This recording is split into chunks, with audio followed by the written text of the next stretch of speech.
የታሰረ ውሻ አለ።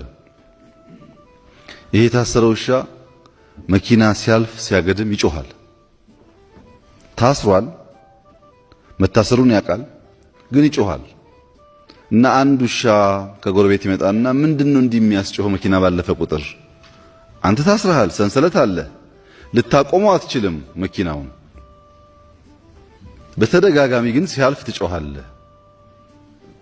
ምን እያደረክ ነው ብሎ ሲጠይቀው አይ እኔ እኮ መኪናውን ማቆም እንደማልችልም አውቃለሁ፣ መኪናውን ለማቆም አይደለም የምጮኸው እኔ ዋናው ያሰሩኝ ሰዎች ስራ እየሰራው መሆኑን አውቀው አጥንት እንዲጥሉልኝ ነው የምጮኸው እንጂ መኪናውን ለማቆም አይደለም።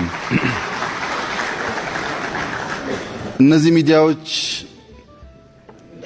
አጥንት ለሚጥሉላቸው ሰዎች ነው የሚጮሁት፣ ለእናንተ አይደለም።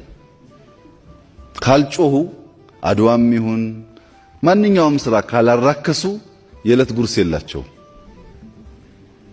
ለዕለት ጉርሳቸው ነው የሚጮሁት።